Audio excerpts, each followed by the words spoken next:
Jeudi noir sur la Guyane, aujourd'hui impossible de passer d'une commune à l'autre, voire simplement de circuler sur les routes. De nombreux barrages se développent et émaillent le territoire depuis 4 heures ce matin. Une dizaine de communes sont concernées et des incidents sont à déplorer. Nous ferons le point dans quelques instants. Et puis les 500 frères contre la délinquance participent toujours à la mobilisation massive. Ce matin, ils ont contraint les commerçants et les instances de l'État à abaisser le rideau. Pas de protestation à noter. Et puis c'est une vieille tradition. Lors de mouvements sociaux d'ampleur, les automobilistes s'empressent de faire le plein par peur d'une pénurie de carburant. Ils étaient nombreux aux stations-service dès ce matin. Un reportage à suivre.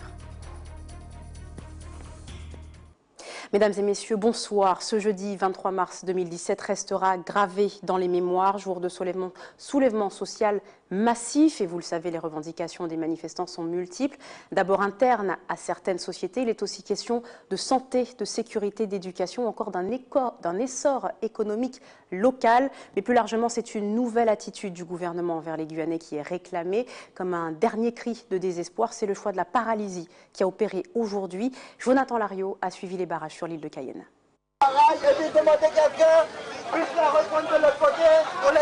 Personne ne passe ou presque. Le rond-point de la crique Fouillée est bloqué depuis ce matin. Un barrage filtrant, ne laissant passer que les personnels d'intervention, pompiers, infirmiers et médecins. Et la population première concernée par ce mouvement s'est rendue sur place et ne manque pas de montrer son soutien au mouvement. Aujourd'hui, le combat commence. Il nous faut des milliards ici pour développer notre département. La santé pour les Guyanais. On a peur pour nos Guyanais. Plus loin, à Rémiens-Montjoly, cette fois, c'est le rond-point Vidal qui est envahi par les manifestants. Ici, pas de barrage filtrant. Tous les axes sont complètement bloqués. C'était important d'être là. Ah bien sûr, c'est indispensable, monsieur. Il n'y a rien d'autre à faire aujourd'hui à part être là et se battre.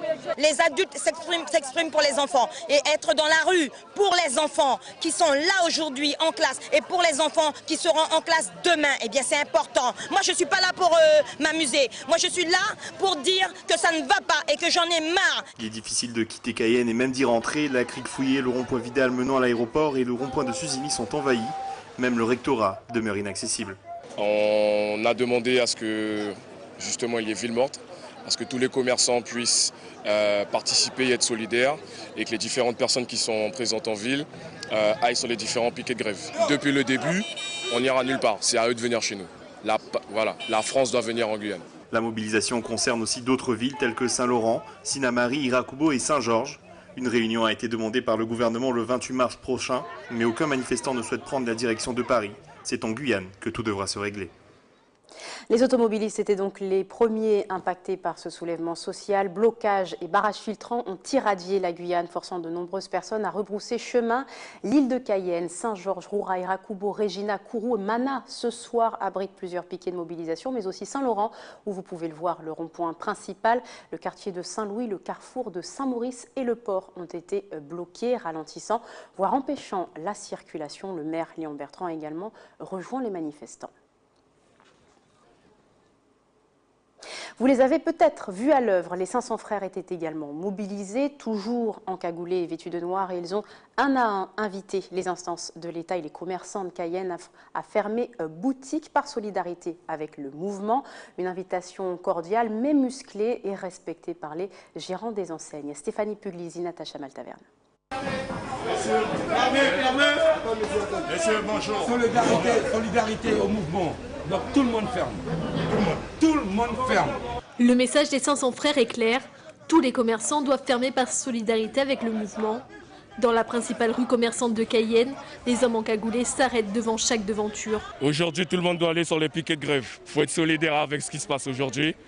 Donc vu qu'au niveau des villes, les commerçants, les libre-services, les commerces sont toujours ouverts, on fait fermer tout le monde. Il n'y a que les pharmacies qui restent ouvertes. Tout ce qui concerne la santé, ça reste ouvert. Le reste, fermé. Pour l'instant, on est sur Cayenne. On a prévu plusieurs actions aujourd'hui. Ça, c'est la première.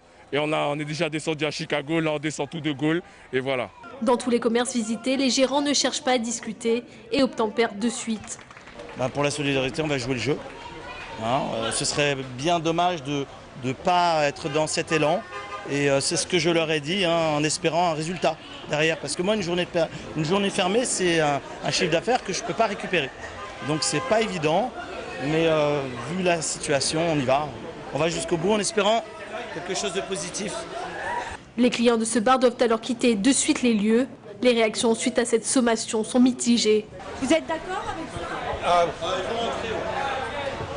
Ouais, pour la Guyane, on est d'accord. Hein, il faut être solidaire entre nous. Voilà. Ça ne coûte rien du tout de fermer. Tous les commerçants sont fermés. Les bars aussi devaient fermer. Pour la Guyane, on est tous solidaires. Ils ont bien raison. Parce que ça, je vais le faire savoir en métropole quand je vais revenir. Parce que de ça, on n'en parle pas en métropole. Hein. C'est une bonne action. Là, à l'université, on essaie de mettre en place aussi une action qui aura lieu lundi. Donc moi, je pense que c'est quelque chose de bien. Je ne me sens pas forcément offusquée par ça. La période est mal choisie parce qu'on est à quelques mois de l'élection présidentielle. Donc est-ce que vraiment le gouvernement va se mobiliser pendant un court moment? Je ne sais pas. Et donc vraiment, j'espère que la population va autant se mobiliser pour les élections, vraiment qu'il y aura moins de taux d'abstention, qu'au lieu de nous bloquer, de bloquer toute la population. Et même avant l'arrivée des 500 frères devant leur établissement, le bruit avait déjà circulé. De nombreuses enseignes étaient d'ores et déjà fermées. Il y a des rumeurs qui circulent que tous les commerçants doivent fermer en solidarité avec les mouvements en Guyane. Alors donc on va faire pareil. On n'a pas reçu aucune information, aucune notification de personne, mais on va faire comme tout le monde. Établissements scolaires, administration et commerce, Cayenne a des allures de ville morte aujourd'hui. Depuis tôt ce matin, les stations-service sont prises d'assaut, comme le veut la tradition lors de mouvements sociaux d'ampleur. Les automobilistes craignent la pénurie et se ruent à la pompe au plus vite. Exemple à Cayenne ce matin avec Natacha Maltaverne et Stéphanie Puglisi. Dans cette station-service du centre-ville, la file d'attente ne désemplit pas. Les yeux rivés sur leur jauge, les automobilistes et les conducteurs de deux roues. Objectif, éviter à tout prix la panne d'essence.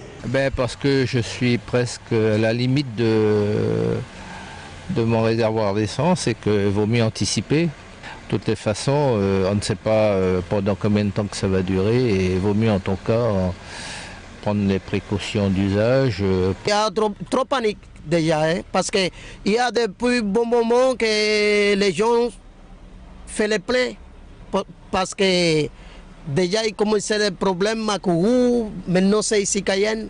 Ah ouais. Toute personne a des peurs maintenant. Je n'ai pas pu aller au travail aujourd'hui, on a fermé les agences et puis moi je suis déjà presque en rade, donc je préfère prévoir un petit peu. J'ai passé plusieurs pompes, il n'y a plus d'essence. Je sais que c'est incroyable, la grève est finie de commencer quand même. Hein. C'est incroyable quand même. Ça vient de commencer la grève, je ne sais pas pourquoi il y a la pénurie d'essence déjà dans la pompe. Comme ça va être pour le moment mon moyen le mieux de me déplacer avec tout ce qui se passe aujourd'hui, je préfère quand même qu'elle soit pleine et pas me retrouver parce que vous voyez déjà qu'en début de matinée ça commence comme ça, alors je préfère m'assurer qu'elle en est. Mais je me dépêche pas trop. 4 heures après l'ouverture de la station, plus de 500 véhicules sont déjà passés à la pompe. Les employés de la station s'y attendaient depuis plusieurs jours. On est de la Guyane, donc je pense que ce n'est qu'un début. Donc, puisque ça fait un moment que les collectifs réclament un certain nombre de moyens pour travailler. Et que rien n'est fait, donc j'espère qu'ils vont trouver un accord assez rapidement. On a eu la grève de 2008 qui a donné un aperçu de ce qui allait se passer, ou du moins qui va se passer dans les jours à venir, donc c'est tout à fait normal, non pas de panique, mais les gens sont plus précautionneux qu'autre chose. À ce rythme, les cuves devraient être à sec d'ici ce soir. La station-service voisine est quant à elle restée fermée. Les pêcheurs ont également rejoint la danse aujourd'hui. Depuis très tôt ce matin, une vingtaine de professionnels bloquent l'accès du marché aux poissons et les locaux des affaires maritimes à Cayenne.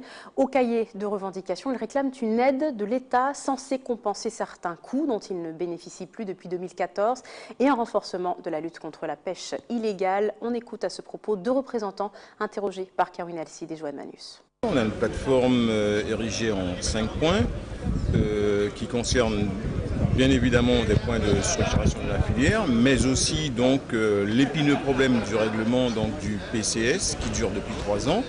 Et donc aujourd'hui, je crois que les conditions sont réunies parce que nous sommes tous rassemblés. Donc d'une part, la filière est rassemblée avec toutes ses composantes, les industriels, donc les entreprises de transformation, comme les artisans pêcheurs. Et on sait tous que l'union fait la force. Il y a une cinquantaine de dossiers qui sont en souffrance,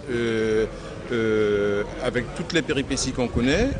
Ces péripéties durent depuis 3 ans et aujourd'hui le temps est arrivé pour qu'on ait une réponse extrêmement concrète à ce problème et qu'on le solutionne rapidement. Sur notre plateforme de revendication, nous avons fixé au 31 mars le délai limite pour que le problème soit réglé. La pêche illégale, le traditionnel pêche illégale, les bateaux sont là, nous les pêcheurs on prévient, on appelle, mais comme par hasard, personne ne les voit. Après, il ne faut pas dire qu'ils ne font pas, ils font. Mais ceux qui font, ça ne se voit pas, ça ne se ressent pas, les bateaux sont toujours là. Il faut dire que nous avons droit à 2,5 km de filets selon les lois européennes, à 4 mètres de hauteur. Les Brésiliens pêchent avec des filets qui vont jusqu'à 10 km et presque 15 mètres de haut. Donc, et en plus de ça, ils ont réduit leur maillage. Donc la Guyane a le poisson qu'il reste. Eux tenaient hier un marché solidaire route de Baduel. Les agriculteurs ont obtenu quelques réponses à leurs revendications de la part du préfet de région cet après-midi. Malgré l'avancée des négociations, des points restent à éclaircir avec des propositions écrites, toujours selon les manifestants. Dans ce contexte, ils restent mobilisés devant les locaux de la DAF à Cayenne. On écoute le représentant des jeunes agriculteurs. On a obtenu depuis le début de ces négociations, donc premièrement l'abandon de la MEXA pour la demande des JA. Donc il y a un certain nombre de pièces qui à fournir, ce sera au choix de l'agriculteur. On a obtenu aussi l'ouverture des différentes mesures, principalement la 411. On a eu l'un des plus gros dossiers en négociation entre les JA, la FDSE et les agriculteurs d'Irakobo. Ensuite sur les préfinancements de tout ce qui est investissement. Alors, si la cession de créance, s'il s'avère que vraiment la cession de créance n'est plus possible, le fonds de préfinancement on a obtenu qu'il soit à 100%. Et la dernière chose qu'on est en train de négocier avec l'État aujourd'hui, c'est le pourcentage des 3% de frais bancaires. Nous, comme on l'avait dit dès le début, on voulait s'il n'y a plus de cession de créance, on voulait son équivalent dans la totalité. Concrètement, les agriculteurs auront le déblocage de leur argent, le versement de leurs aides et une garantie que leur dossier aille plus vite en termes de traitement. Ah non, le blocage ne sera pas levé, hein. Tant qu'on n'aura pas signé un protocole d'accord écrit signé par toutes les parties, on considère que le blocage continue. Après c'est vrai, ça avance, on travaille la journée, on travaille la nuit. Ce soir on aura encore des échanges peut-être avec le préfet, mais tant qu'on n'aura pas garanti 100% de tous les points, le blocage ne sera pas levé. Et notez qu'une autre réunion est prévue pour des négociations. Elle devrait avoir lieu dans la soirée avec la préfecture. Un point à présent sur les flux aériens également perturbés par le mouvement social. Le vol d'Air France a fait simplement demi-tour vers Paris aujourd'hui et le vol au départ de Félix Eboue a donc été annulé. Le vol Paris-Cayenne d'Air Caraïbes a quant à lui été détourné vers Pointe-à-Pitre. Enfin, celui de ce soir en provenance de Fort-de-France est maintenu et repartira bien vers cette destination. À 20h30, en revanche, tous les vols d'Air Guyane ont été reportés à demain, a priori, si tout se passe comme prévu. Et puis un dernier point sur le lancement d'Ariane 5, initialement prévu mardi à 17h31. Il est à nouveau reporté à une date cette fois indéterminée. Autre impact de cette mobilisation, la plupart des établissements scolaires étaient déserts aujourd'hui. Le recteur de l'académie a annoncé une fermeture totale des établissements jusqu'à nouvel ordre. Mais ce matin, certaines écoles ont eu le temps d'accueillir quelques élèves. C'est le cas du collège Sainte-Thérèse à Remire-Montjoly. On écoute le principal interrogé à la mi-journée.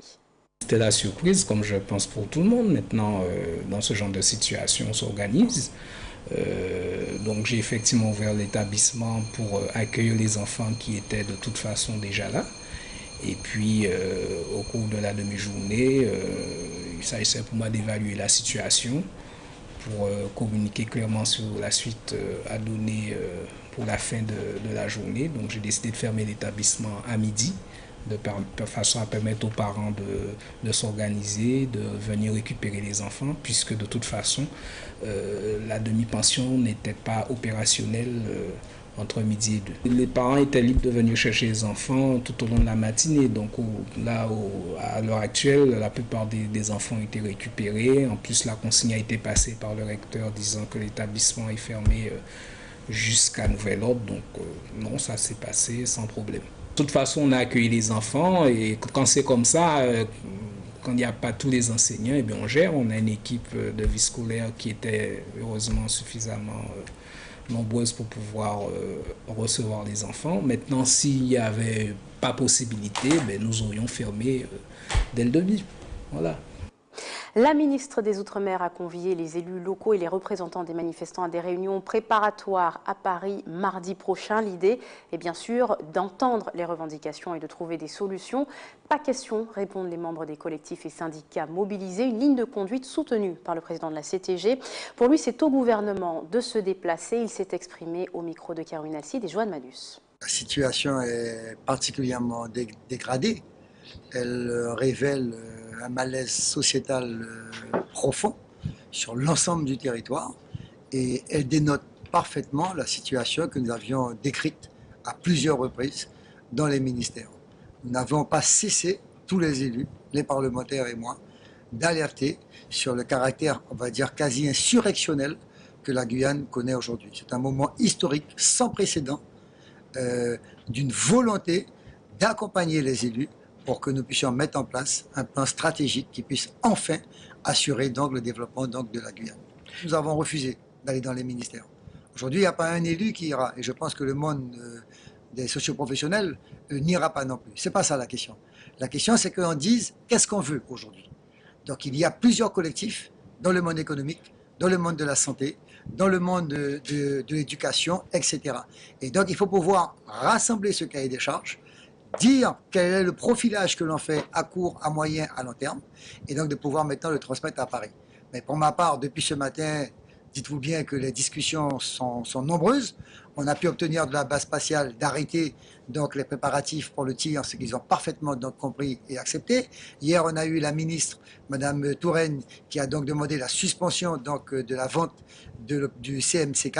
Aujourd'hui, nous avançons. Il est certain que, comme je vous l'ai dit, j'employais un mot fort, j'employais d'une Guyane quasi insurrectionnelle. Donc ça peut se dégrader.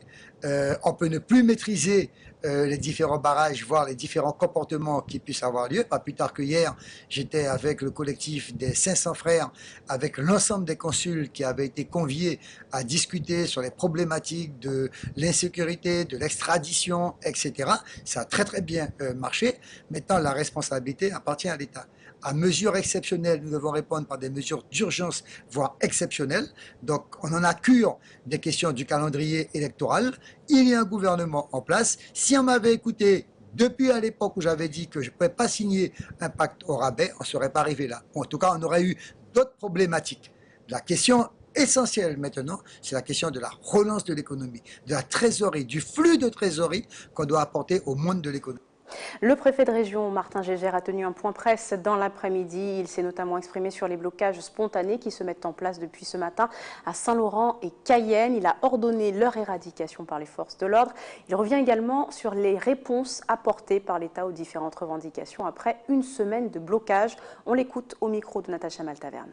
Sur les dérapages, je considère que ce sont des actes délinquants et qui relèvent de la justice. Si les gens font du racket, comme on m'a dit que c'était le cas, j'ai demandé aux autorités de police et gendarmerie d'être très vigilantes sur ce point.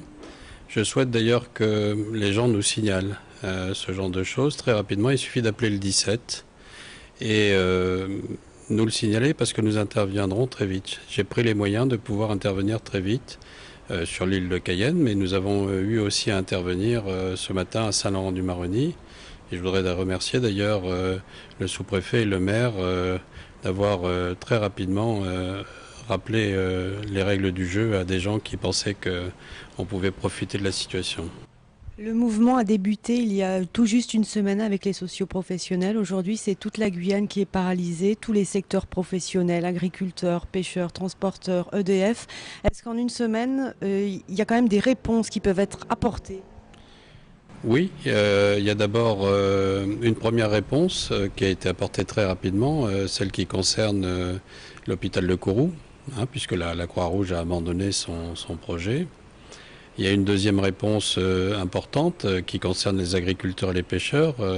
L'agence des paiements a enfin réglé ses problèmes de logiciel et nous avons commencé à mettre en paiement avec la collectivité territoriale ce qui devait l'être, Alors je sais que les gens sont en colère et ils ont raison de l'être, et je m'excuse au nom de cette agence, puisque c'est une agence qui travaille pour le compte de l'État et pour le compte des régions. Et puis il y a une proposition qui est faite par Madame la ministre des Outre-mer, de rencontrer l'ensemble des secteurs sur des questions d'économie, de sécurité ou de santé. J'ai proposé, au nom de la ministre bien sûr, et en joignant le courrier, le communiqué qu'elle a fait, à l'ensemble de ces acteurs, d'abord de prendre connaissance de la proposition de la ministre, et puis ensuite de m'y répondre, et de façon à ce que je puisse transmettre au gouvernement les réponses qui me seront faites. Et notez que, comme annoncé par le préfet de région, les forces de l'ordre interviennent en ce moment même. Elles sont présentes sur un barrage spontané du village chinois. Alors que plusieurs sections de l'UTG sont déjà engagées dans les mouvements en cours, la centrale de l'Union des travailleurs guyanais prévoit un congrès national samedi, un rendez-vous qui devrait déterminer le lancement ou non d'une grève générale dès lundi. Précision recueillie sur place par Caroline Alcide et Joanne Manus. Samedi, nous avons demandé tous nos syndicats venir au comité national à 8h à l'UTG pour nous décider d'une grève générale par rapport à ce qui a passé dans ce pays. Discussion à pour prendre d'abord entre Guyanais, entre forces vives de la Guyane. Il faut nous tomber d'accord pour nous tirer ce pays dans sa tracaïfica.